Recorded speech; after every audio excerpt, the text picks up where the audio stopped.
Thomas and the New Engine.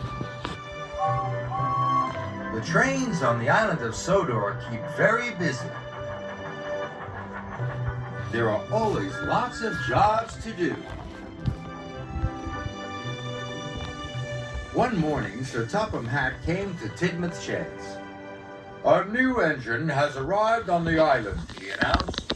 "His name is Neville. You must all make him feel welcome. A happy engine is a useful engine." Later, Thomas was stopped at a signal. The signalman called down to Thomas. "The bridge ahead is unsafe. Thomas, you ought to collect a piece of ironwork so the bridge can be repaired." "Yes, sir," puffed Thomas. At the yards, Harry and Bert were with Neville, the new engine. Neville was a seaman, but he had a square body like a diesel. Neville was backing up towards some trucks. "Nearly there," said Harry cheekily. "Nearly there," said Bert naughtily. Then there was trouble. "Watch where you're going, clumsy wheels," Harry and Bert laughed. Neville looked sad. "It's not our fault if you're a silly steamy oil, Bert." And they laughed even harder.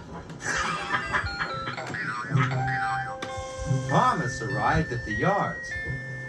He could see Harry and Bert laughing with Neville. That must be the new engine, he thought.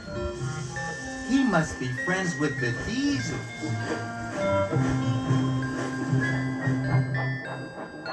Thomas arrived at Knapford Station.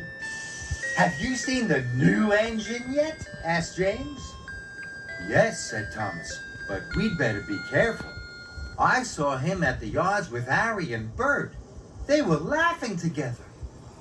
James was shocked. "A steamy, friendly with diesels?" As Thomas left, Edward pulled in. "Have you heard about the new engine?" snorted James. And he started to tell Edward all about Neville. Later, Edward was taking on water. He was talking to Percy. "That new Stevie Neville is best friends with the Diesels," Edward puffed. "He doesn't want to be with Stevies at all." "How do you know?" peeped Percy. "James told me, and Thomas told him," whistled Edward. Later, Percy met Emily at a red signal.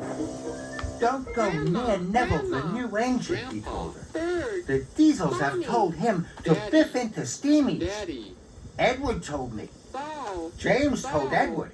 And they heard all about it from Thomas." When Thomas arrived at Abbey Station, Sir Topham Hatt was there.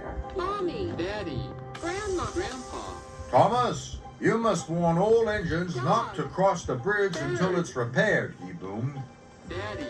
Thomas felt proud. It was a very useful job. Just then he heard a whistle. Someone was coming. Thomas had to warn them.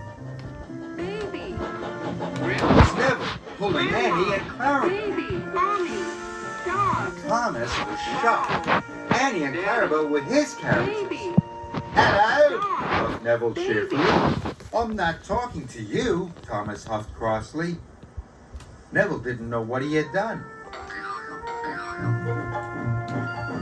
Then Emily pulled in next to Neville. "Hello," said Neville happily. Emily let out a whoosh of steam. "It's no use trying to make friends with me. I know you're going to biff into all the Steamies, just like Harry and Bert told you to." Thomas was surprised, but the station master blew his whistle, and Neville puffed sadly away. "Where did you hear that Neville is going to biff into all the Steamies?" Thomas asked Emily. "Don't you know?" Emily whistled.